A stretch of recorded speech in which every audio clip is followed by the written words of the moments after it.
आज आपण third paper मधल्या थेरीच्या विषयाकडे वळत आहोत. अंकेक्षणाच्या या विषयाकडे आपण बघत आहोत. त्याच्यामधला पहिला आपला चॅप्टर आहे प्रमाणन. आता प्रमाणन म्हणजे काय आपण सर्वप्रथम बघूया.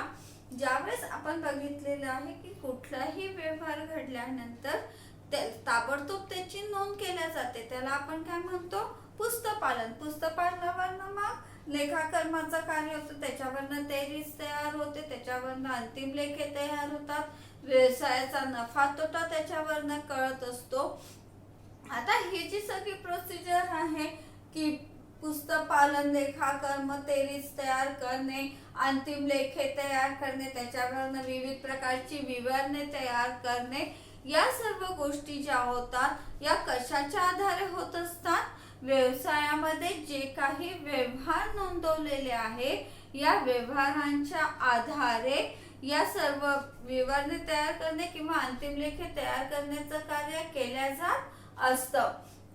मग हे जे व्यवहार नोंदवलेले आहेत हे व्यवहार बरोबर आहे की नाही हे नोंदवताना कोणाकडनं काही चूक झालेली आहे का याची खात्री करून घेणं अत्यंत आवश्यक असते.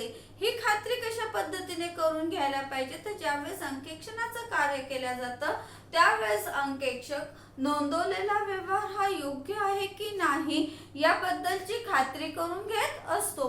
ही खात्री करून घेत असताना तो पुरावा म्हणून काय बघत असतो, तर त्याच्याजवळ जी काही कागदपत्र असतात या कागदपत्रांच्या आधारे तो काय करतो, घडलेला व्यवहार बरोबर आहे किंवा नाही याची खात्री करून घेत असतो. अगदी साधं उदाहरण द्यायचं झालं की व्यावसायिकाने 50,000 रुपयाचा माल खरेदी केलेला आहे, तर हा माल खरेदी करत असताना या मालाची ऑर्डर कोणी दिलेली आहे, तो ऑर्डर देण्याचा अधिकार त्या व्यक्तीला होता का, त्यांनी मागणी पत्र मागवलं होतं का, कुठल्या प्रोसिजरने खरेदी केलेली आहे, खरेदीचे पैसे संबंधित व्यक्तीला कसे दिलेले आहेत, त्याच्या नोंदी योग्य आहे किंवा नाही, हे या सर्व गोष्टींची तपासणी कागदपत्रीय पुराव्याच्या आधारे केल्या जात असते. हे जे तपासणी केल्या जाते, नोंदवलेल्या व्यवहारांची जी तपासणी केल्या जाते त्यालाच आपण प्रमाणन असं म्हणत असतो. प्रमाणन महत्वाचं का बरं आहे, तर व्यवहार नोंदवत असताना बरेचदा असं होऊ शकतं की 5,000च्या मालाची खरेदी केली किंवा 5,000चा माल विकलाय, घाईच्या वेळेस 5,000चे 500 रुपये होऊ शकतात किंवा 50,000ही होऊ शकतात. अशा चुका या होण्याची शक्यता असते. कोणी प्रत्येक वेळेस जाणून बुजून चुका करतो अशातला भाग नाहीये, तर ही चूक होऊ शकते आणि या चुकीमुळे व्यवसायाच्या नफ्या तोट्यावर खूप मोठ्या प्रमाणावर परिणाम होत असतो. म्हणून असा परिणाम होऊ नये म्हणून व्यवसाय अंकेक्षणाचं काम करत असताना अंकेक्षक फक्तच नोंदवलेले व्यवहार त्याची गणितीय परिशुद्धता तपासत नाही, म्हणजे बेरीज वजाबाकी बरोबर आहे किंवा नाही, लेखाच्या दोन्ही बाजूच्या बेरजा बरोबर आहे का, इतकंच करून अंकेक्षकाचं काम संपत नाही, तर नोंदवलेले व्यवहार योग्य पद्धतीने नोंदवलेले आहे, त्याच्यामध्ये काहीही चूक नाही हे सुद्धा अंकेक्षक काय करत असतो, तपासत असतो. आणि हे तपासतो कशाच्या आधारे, तो कागदपत्रांच्या आधारे तपासत असतो.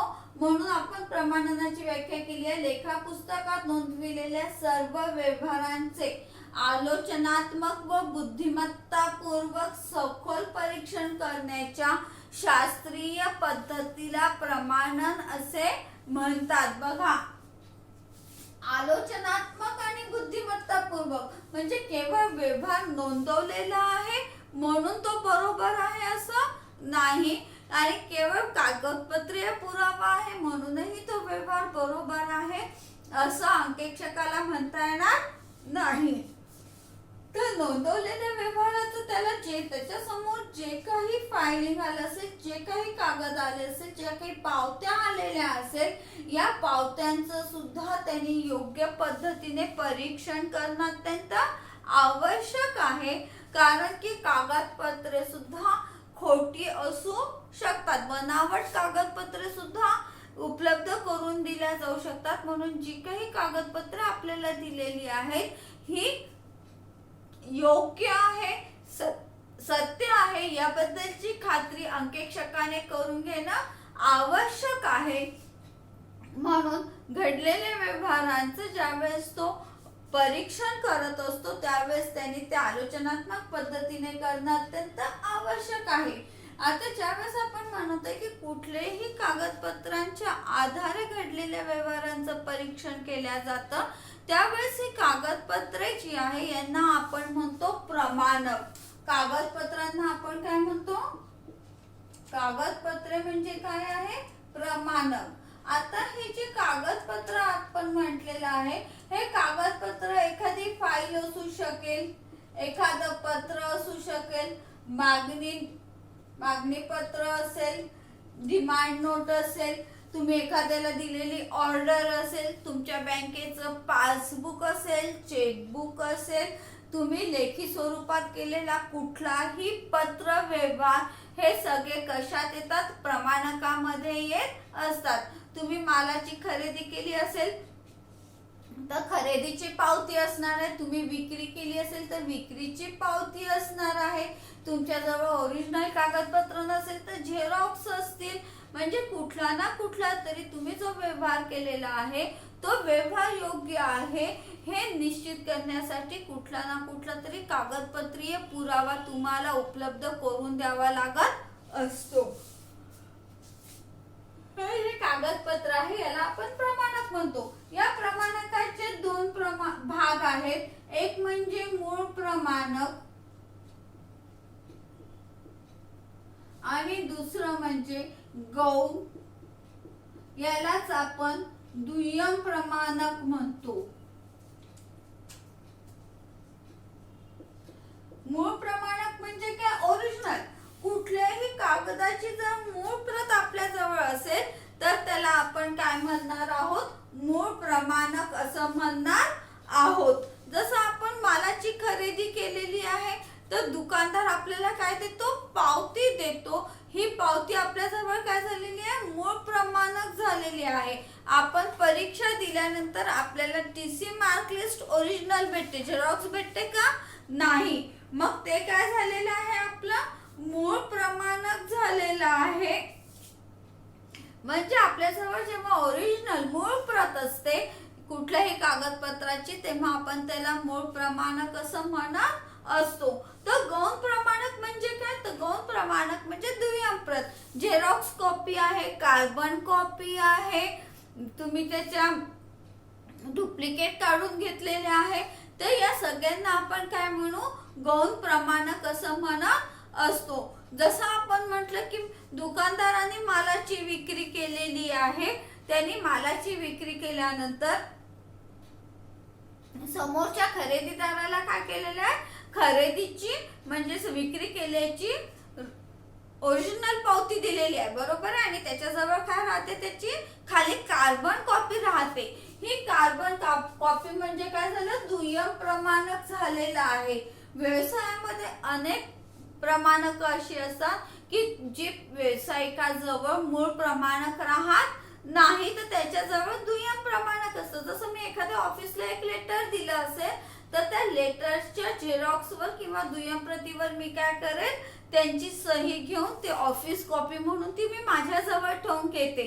मूळ कोणाजवळ जाईल लेटर? ज्याला मी दिलेलं आहे त्या व्यक्तीजवळ ओरिजिनल पत्र राहणार आहे, मूळ पत्र राहणार आहे आणि माझ्याजवळ काय राहील? त्याची झेरॉक्स किंवा कार्बन कॉपी राहील आणि त्या व्यक्तीला पत्र मिळाल्याची काय राहील? त्याच्यावर सही राहील, बरोबर आहे ना. याला आपण काय म्हणतो? दुय्यम प्रमाणक असं म्हणतो. व्यवसायामध्ये अनेक प्रमाणके अशी असतात की जी व्यावसायिकाजवळ ओरिजिनल नसतात म्हणजे मूळ नसतात तर त्याच्याजवळ ते दुय्यम प्रमाणक असतात. आता ज्यावेळेस अंकेक्षक प्रमाणनाचं काम करत असतो त्यावेळेस तो मूळ प्रमाणकासोबतच दुय्यम प्रमाणक सुद्धा म्हणजे दुय्यम जी झेरॉक्स आहे, कार्बन कॉपी आहे, त्याच्या आधारे देखील तो काय करत असतो? आपल्या दिलेल्या व्यवहारांचं परीक्षण करून ते व्यवहार योग्य पद्धतीने नोंदवले आहे याची खात्री करून घेत असतो. ही खात्री करून घेत असताना त्याला ते कागदपत्र योग्य आहे किंवा नाही याची सर्वप्रथम काय करावी लागणार आहे, खात्री करून घ्यावी लागणार आहे. जसं मी म्हणेल की मी एखाद्या ऑफिसमध्ये कर्मचारी आहे किंवा एखाद्या ऑफिस मधला एक नावाचा कर्मचारी आहे आणि जर त्यांनी असं ठरवलं असेल की या ऑफिस मध्ये मला काहीतरी अफरातफर करायची आहे, तर काय होणार आहे, त्या कर्मचाऱ्याला दुय्यम कागदपत्र किंवा बनावट कागदपत्र बनवण्यासाठी भरपूर वेळ भेटणार आहे. कारण की अंकेक्षणाचं काम कधी होणार आहे, वर्षाच्या शेवटी होणार आहे. आणि जर त्यांनी ठरवलं असेल की नाही मला इथे पैशाची अफरातफर करायची आहे, मालाची अफरातफर करायची आहे, तर तो सहजतेने म्हणजे बनावट कागदपत्र तयार करून त्या फाईल मध्ये तो सहजतेने लावू शकतो. मग जर अशा बनावट कागदपत्र जर लावल्या गेली असेल आणि त्याच्या आधारे जर अंकेक्षक अंकेक्षणाचं काम करत असेल, तर काय होणार आहे, त्याने जे काम केलं आहे तेही चुकीचं होणार आहे. त्याच्यावरनं तो जे काही निष्कर्ष काढणार आहे, नफा तोटा काढणार आहे, विवरणे तपासणार आहे, या सर्वच गोष्टी कशा होतील, चुकीच्या होतील आणि त्या अंकेक्षणाच्या कार्याला काहीही अर्थ राहणार नाही. त्यामुळे मूळ जो आहे, संपूर्ण व्यवहार नोंदवण्याचा जो मूळ आधार आहे प्रमाणके, ही प्रमाणके योग्य आहे, कायदेशीर आहे याची खात्री अंकेक्षकाने करून घेणं अत्यंत आवश्यक आहे. कारण की बनावट प्रमाणकाच्या आधारे जर व्यवहार नोंदवला गेला असेल तर त्याच्यावरनं निघणारे निष्कर्ष सुद्धा कसे राहणार आहे, चुकीचेच राहणार आहे. असं होऊ नये म्हणून नोंदविण्यात आलेले व्यवहार योग्य आहे का हे तपासत असताना आपल्याला उपलब्ध करून दिलेले प्रमाणके कायदेशीर आहे, खरे आहे याबद्दल अंकेक्षकाने खात्री करून घेणं अत्यंत आवश्यक आहे. ही खात्री करून घेतल्यानंतर आपण बघूया प्रमाणनाचे उद्दिष्टे काय आहे. प्रमाणनाची उद्दिष्टे काय आहे हे आपण बघूया. प्रत्येक व्यवहार व्यवसायाला अनुरूप आहे किंवा नाही याची खात्री करून घेता येत असते. प्रमाणन केल्यामुळे जो काही व्यवहार घडलेला आहे तो व्यवहार व्यवसायासाठी योग्य होता किंवा नाही याची अंकेक्षकाला खात्री करून घेता येत असते. असं का बरं, खात्री का करून घ्यायची आहे, कारण की जेव्हा आपण प्रमाणनाचा विचार करतो आहोत, सत्यापनाचा विचार करतो आहोत, तर सहसा मोठ्या व्यवसायासाठी या गोष्टींचा आपण विचार करत असतो की जिथे खूप मोठ्या प्रमाणावर कार्य चालत असतं. मग अशा ठिकाणी काय होतं की कर्मचाऱ्यांवर 100% विश्वास ठेवूनच समोरच्या व्यक्तीला आपलं काम करावं लागत असतं. जसं आपण बघूया की आता सध्या आपल्याला माहित आहे जिओच आहे, बरोबर आहे ना, अंबानीचे आहेत कारखाने, किती किती प्रकारचे त्यांचे काय आहेत, कारखाने आहेत, प्रोडक्शन आहे, लिंक आहेत त्यांच्या सगळ्या लागलेल्या. आणि अशा याच्यामध्ये प्रत्येक ठिकाणी काही तो स्वतः जाऊन ती व्यक्ती कर्मचारी योग्य प्रकारे व्यवहार करत आहे का, त्याच्यामध्ये अफरातफर करत आहे का हे बघू शकत नाही. तर हे काम कशाच्या भरोशावर चालतं, कर्मचाऱ्यांवर असलेल्या विश्वासावर काम चालत असतं. आणि याच्यामध्ये एखादाच कर्मचारी असा निघतो की जो काय करतो, या विश्वासाचा गैरफायदा घेण्याचा प्रयत्न करत असतो. असं होऊ नये, कर्मचाऱ्यांवर कुठेतरी एक धाकही असला पाहिजे. म्हणून प्रमाणनाचं कार्य करत असताना मूळ प्रमाणक योग्य आहे किंवा कर्मचाऱ्यांच्या भरोशावर जो काही विश्वासावर जो काही व्यवहार केलेला आहे तो व्यवहार त्या व्यवसायासाठी आवश्यक होता याची खात्री अंकेक्षकाने करून घेणं आवश्यक आहे. जसं आपण म्हणूया की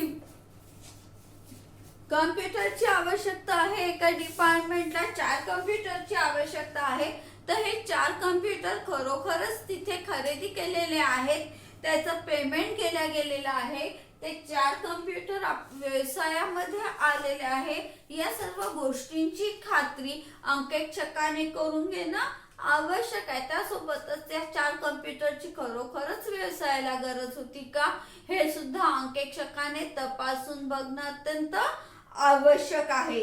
त्यासोबतच जे काही व्यवहार घडलेले आहे ते अधिकृत आहे, म्हणजे कायदेशीर आहे.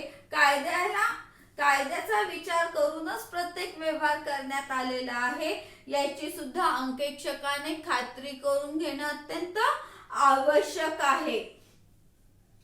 त्यासोबत आपल्याला जी काही प्रमाणके दिलेली आहे, ही प्रमाणके योग्य असून त्या प्रत्येक प्रमाणकाच्या नोंदी लेखापुस्तकात करण्यात आलेल्या आहेत, याची खात्री सुद्धा अंकेक्षकाने करून घ्यावयास पाहिजे. त्याचबरोबर एखादा व्यवहार घडला असेल आणि त्याचा मोबदला देण्यात आलेला असेल, म्हणजेच पैसे देण्यात आलेले असेल, तर समोरच्या व्यक्तीला ते पैसे खरोखरच मिळालेले आहे याची खात्री अंकेक्षकाने करून घेणं आवश्यक आहे, की ज्या व्यक्तीच्या नावाने तुम्ही पैसे दिलेले आहेत त्या व्यक्तीलाच ते भेटलेले आहे, याची खात्री करून घेणं देखील तेवढंच आवश्यक आहे. व्यवसायात जे काही व्यवहार घडत असतात किंवा जे काही कामकाज चालत असतं, हे सर्व कामकाज घटनापत्रकाला आणि नियमावलीला धरून आहे, याबद्दल अंकेक्षकाने खात्री करून घ्यायला पाहिजे. त्यासोबतच लेखापुस्तकाची गणितीय शुद्धता तपासायला पाहिजे, हे सुद्धा एक महत्त्वाचं कार्य अंकेक्षकाला प्रमाणन करताना करावं लागतं, किंवा प्रमाणनाचं मूळ उद्दिष्टच हे आहे की व्यवसायामध्ये जे काही व्यवहार घडलेले आहेत, याच्या संबंधीची सगळी कागदपत्रे उपलब्ध आहेत, ती योग्य आहे, वास्तविक आहे आणि घडलेले जे व्यवहार दर्शविण्यात आलेले आहेत ते खरोखरच घडलेले आहे, त्यानुसार तो व्यवहार व्यवसायासाठी आवश्यक होता, त्याच्यामध्ये कुठल्याही प्रकारचा गैरव्यवहार झालेला नाही आहे, इत्यादी गोष्टीची प्रमाणनाच्या माध्यमातून तपासणी करणं हे अंकेक्षकाचं एक महत्त्वाचं उद्दिष्ट आहे. त्याचबरोबर आता आपण बघूया प्रमाणनासाठी आवश्यक बाबी. ज्यावेळेस प्रमाणन केले जात असतं त्यावेळेस प्रमाणन करत असताना अंकेक्षकाला आवश्यक कागदपत्रे पुरवणे हे सुद्धा सेवायोजकाचं महत्त्वाचं कार्य आहे.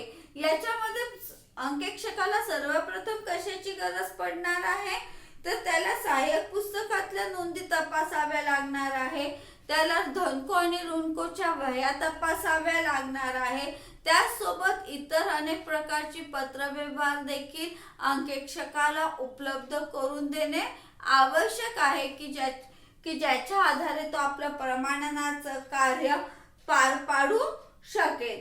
त्यासोबतच प्रमाणकाचं परीक्षण करताना अंकेक्षकाने कुठली काळजी घ्यायला पाहिजे, तर सगळ्यात पहिलं म्हणजे प्रमाणनाचं परीक्षण करत असताना त्याने भौतिक परीक्षण करायला पाहिजे. भौतिक परीक्षण म्हणजे काय?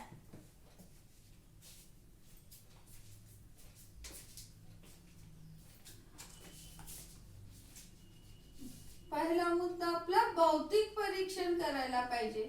आता भौतिक परीक्षण म्हणजे काय, तर कुठलीही गोष्ट आपल्या नजरेसमोर आल्याबरोबर आपण काय करतो, त्याच्यावर नजर टाकल्याबरोबर आपल्याला ती गोष्ट योग्य आहे की अयोग्य आहे हे सहजतेने कळतं, बरोबर आहे ना. जसं आपण बघा एक साधं उदाहरण देते मी तुम्हाला. तुम्ही रोज क्लासरूम मध्ये येत आहात, आता तुम्ही आल्याबरोबर तुम्हाला दिसत आहे की तिथे मॅडमला बसायला खुर्ची आहे, टेबल आहे, तुमचे डेस्क बेंचेस आहे, ब्लॅक बोर्ड आहे, रूम मध्ये चार्ट लावलेले आहे, बरोबर आहे ना. आता हे रोजच तुमच्या डोळ्यासमोर दिसत असतं, त्याच्यासाठी तुम्हाला वेगळी काही नोंद आपल्या जवळ ठेवावी लागत नाही की टेबल जागेवर आहे, खुर्ची जागेवर आहे, चार्ट लावलेले आहे सगळे, हे काही तुम्ही प्रत्येक वेळेस असं नोट डाऊन नाही करत, ते तुमच्या नजरेत ते पूर्ण असतं. बरोबर आहे ना. आता तुम्ही सतत त्या गोष्टी बघत असतात आणि एखाद्या दिवशी नेमका काय होतं, समोरचा टेबलच गायब होऊन जातो. बरोबर आहे. हा टेबल गायब झाल्याबरोबर काय होतं, आल्याबरोबर तुमच्या लक्षात येतं, अरे मॅडम आपला टेबल कुठे गेला आज. बरोबर आहे ना. म्हणजे काय होतं की एखादी गोष्ट आपल्याला जशी आहे तशी बघायची इतकी सवय असते की त्याच्यातली एखादी गोष्ट मिस झाली तर ती आपल्या सहजतेने लक्षात येते. बरोबर आहे ना. अंकेक्षकाचं कामच मुळात काय आहे, कागदपत्रांची तपासणी करणे आणि त्याची सत्यता पडताळणी करणे. त्यामुळे एखादा कागद कसा असावा हे त्याला निश्चितपणे माहीत असतं. हे माहीत असल्यामुळे कागदपत्राची तपासणी करत असताना तो कागद बरोबर आहे किंवा नाही हे बघितल्याबरोबर त्याला सहजतेने लक्षात येतं. याला आपण काय म्हणू, भौतिक परीक्षण करणं. म्हणजे पावतीवर किंवा कागदपत्रावर नाव आहे, राशीच्या जागी राशी योग्य पद्धतीने लिहिलेली आहे, तारीख लिहिलेली आहे, या सर्व गोष्टींची तपासणी करणं. त्याच्यावर पावती क्रमांक आहे, या सर्व गोष्टींची तपासणी करणं म्हणजेच काय झालं, प्रमाणकाचं भौतिक परीक्षण करणे होय. त्याबरोबरच या प्रमाणकावर जबाबदार अधिकाऱ्याची सही आहे किंवा ज्याला प्रमाणक मान्य करण्याचा अधिकार आहे अशा अधिकारी व्यक्तीची सही त्याच्यावर आहे, याची अंकेक्षकाने खात्री करून घेणं आवश्यक आहे. नाहीतर कुठल्याही व्यक्तीची सही असेल तर ते प्रमाणक योग्य राहील असं नाहीये. तर प्रत्येक कार्यालयामध्ये कुठलं काम कोणाच्या सहीने चालेल याबद्दलचे विशिष्ट असे नियम असतात आणि त्या व्यक्तीच्या संमतीनेच ते व्यवहार होत असतात. त्यामुळे ज्यावेळेस प्रमाणक तपासले जातात त्यावेळेस संबंधित अधिकाऱ्याची त्याच्यावर सही आहे किंवा नाही, त्यांनी त्या व्यवहाराला मान्यता दिलेली आहे किंवा नाही याबद्दल अंकेक्षकाने खात्री करून घ्यायला पाहिजे. त्याचबरोबर जे प्रमाणके तपासलेली असेल या प्रमाणकांवर म्हणजे अंकेक्षक ज्यावेळेस अंकेक्षणाचं कार्य करत असतो तर हे कार्य त्याचं एकाच दिवशी होतं असं नाहीये, तर 2-3 दिवस त्याचं कार्य चालत असतं. मग त्यांनी जी प्रमाणके म्हणजे कागदपत्रे तपासलेले असेल या सगळ्या कागदपत्रांवर त्यांनी रद्द असा शिक्का मारायला पाहिजे. याचा फायदा काय होतो की एकदा तपासलेलं प्रमाणक पुरावा म्हणून परत दुसऱ्यांदा कर्मचारी सादर करू शकत नाही, देऊ शकत नाही. हा याचा फायदा. याला म्हणतात प्रमाणके रद्द करणे. जसं बघा कुठल्याही कार्यालयामध्ये मजुरी जी आहे ही दर महिन्याला दिल्या जाते किंवा 15 दिवसाला दिल्या जाते. बरोबर आहे ना. मग आता समजा मजुरीचं बिल 1 जानेवारी टू 15 जानेवारी आहे, दुसरं बिल 15 जानेवारी टू 30 जानेवारी आहे. बरोबर आहे ना. आता अशा पद्धतीने जर मजुरीचे बिल लावलेले असेल तर 1 जानेवारीचं बिल तपासल्यानंतर त्याच्यावर रद्द असा शिक्का अंकेक्षकाने मारणं आवश्यक आहे. त्याचमुळे या जानेवारीचं जून करून हे बिल परत तपासणीसाठी येऊ शकणार नाही. बरेचदा अशी पण बदमाशी केल्या जाते कर्मचाऱ्यांकडून, अशा पण पद्धतीचे व्यवहार केले जातात की जर एखादं बिल रद्द केलेलं नसेल तर त्याच्यावरच्या तारखा थोडक्यामध्ये जर बदलता येत असेल तर त्याच बदलवून तेच बिल परत काय केलं जातं, पुरावा म्हणून सादर केल्या जात असतं. जसं आता 1 जानेवारी ते 15 पर्यंतची जर मजुरी 20,000 रुपये असेल तर जून महिन्यामध्ये हेच बिल परत लावून 20,000 रुपये मजुरीची अफरातफर सहजतेने संबंधित व्यक्ती करू शकते. असं होऊ नये म्हणून जे काही बिल तपासलेले असतील, जी काही कागदपत्र तपासलेली असतील या सर्व कागदपत्रांवर रद्द असा त्यांनी शिक्का मारायला पाहिजे.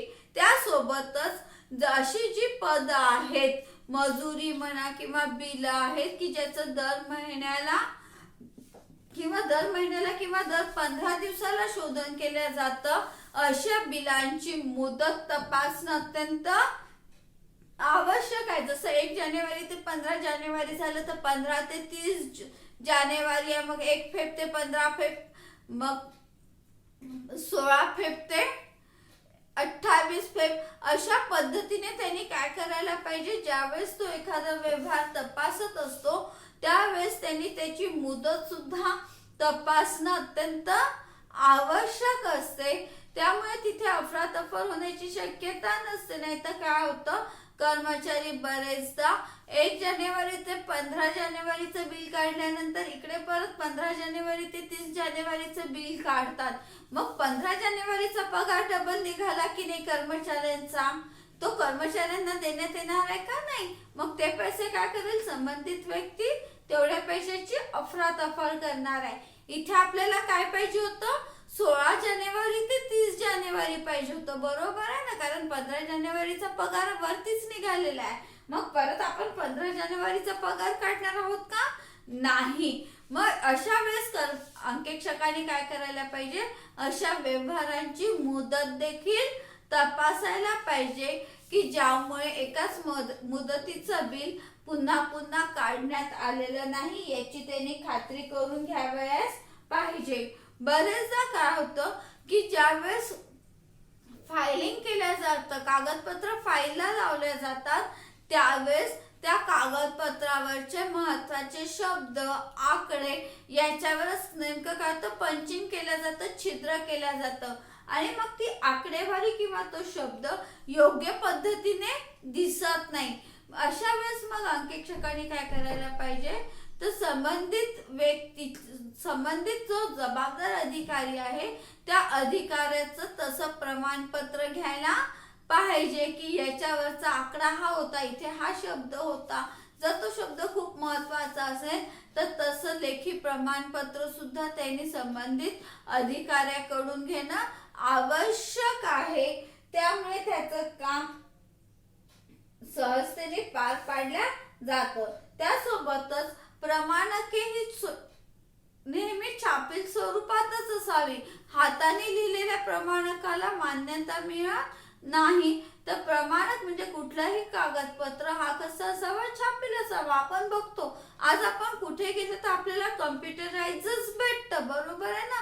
कम्प्युटरवरच प्रिंट काढून आपल्याला कागद भेटतो, हाताने लिहिलेला कागद भेटत नाही. म्हणजे कुठलाही कागद हा कसा असावा, छापील स्वरूपातच असावा. हाताने लिहिलेल्या कागदपत्रामध्ये सहजतेने अफरातफर करता येते, म्हणून हाताने लिहिलेल्या प्रमाणकाचं त्यांनी मान्यता देऊ नये किंवा संबंधित अधिकाऱ्याकडनं त्याबद्दलचं काय करावं, एक प्रमाणपत्र घ्यावं की हे प्रमाणके बरोबर आहेत.